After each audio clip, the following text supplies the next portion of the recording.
I am so proud of each and every one of you. We are here today because every single one of you stood tall and said, yes, we can. Yes, we can learn. Yes, we can succeed. You decided you would not be defined by where you come from, but by where you want to go, by what you want to achieve, by the dreams you hope to fulfill.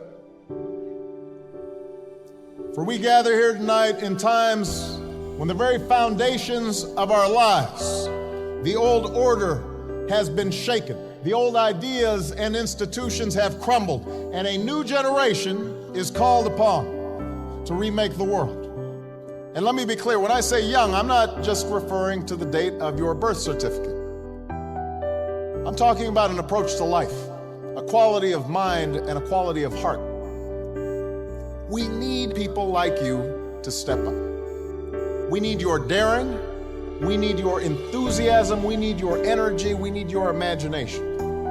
A willingness to follow your passions, regardless of whether they lead to fortune and fame. A willingness to question conventional wisdom and rethink old dogmas. A lack of regard for all the traditional markers of status and prestige. And a commitment instead to doing what's meaningful to you, what helps others, what makes a difference in this world. We're engaged in 2 wars and a struggle against terrorism. The threats of climate change, nuclear proliferation, and pandemic defy national boundaries and easy solutions. For many of you, these challenges are also felt in more personal terms. Perhaps you're still looking for a job. You're struggling to figure out what career path makes sense.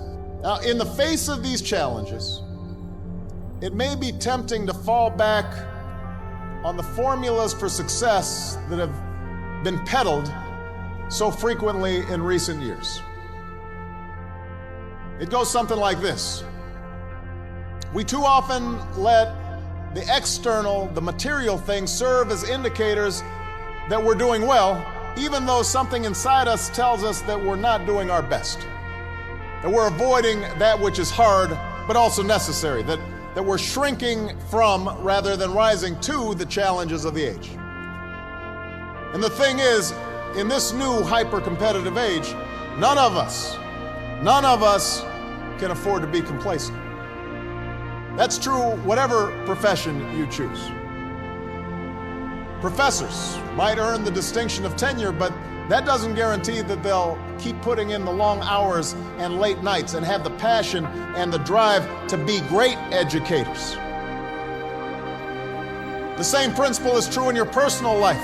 Being a parent is not just a matter of paying the bills, doing the bare minimum. It's not just bringing a child into the world that matters, but the acts of love and sacrifice it takes to raise and educate that child and give them opportunity.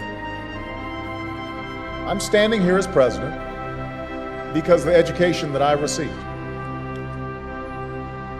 I know it's not always easy to do well in school. I know a lot of you have challenges in your lives right now. I get it. I know what it's like. My father left my family when I was 2 years old, and I was raised by a single mom who had to work and who struggled at times to pay the bills and wasn't always able to give us the things that other kids had. There were times when I missed having a father in my life. There were times when I was lonely and I felt like I didn't fit in. So I wasn't always as focused as I should have been on school, and I did some things that I'm not proud of, and I got in more trouble than I should have. And my life could have easily taken a turn for the worse. But my mother, my grandparents, they pushed me to excel. But I was lucky. I got a lot of second chances, and I had the opportunity to go to college and law school and follow my dreams. You can't let the past get you down. You have to let it motivate you. Everybody here has got a unique story like that to tell. Each of you knows what it took for you to get here. But in reaching this milestone, there's a common lesson shared by every graduate in this hall. It's not where you are or what you are. It's who you are. Because life will throw some things at you. Truth is, not a single one of the graduates here today has had as easy. Not a single one of you had anything handed to you on a silver platter. You had to work for it. You had to earn it. Most of all, you had to believe in yourselves. Yes, you've always been underdogs. Nobody's handed you a thing. But that also means that whatever you accomplish in your life, you will have earned it. Whatever rewards and joys you reap, you'll appreciate them that much more because they will have come through your own sweat and tears, products of your own effort and your own talents. You've shown more grit and determination in your childhoods than a lot of adults ever will. That's who you are. We need everyone to broaden their ideas about what is possible. We need parents, politicians, and the media to see how success is possible, how success is happening every day. So that's why I came here today. Because if success can happen here, you have everything you need to get started. You've got no excuses. You have no excuses not to change the world. Did you study business? Go start a company. Or why not help a struggling non-for-profit find better, more effective ways to serve folks in need? You study nursing? Go. Understaffed clinics and hospitals across this country are desperate for your help. You study education? Teach in a high-need school where the kids really need you. Give a chance to kids who can't get everything they need maybe in their neighborhood, maybe not even in their home, but we can't afford to give up on them. Prepare them to compete for any job anywhere in the world. You study engineering? Help us lead a green revolution, developing new sources of clean energy that will power our economy and preserve our planet. Find somebody to be successful for. Raise their hopes. Rise to their needs. That's what's made a difference in our lives, and it's going to make an even greater difference in your lives.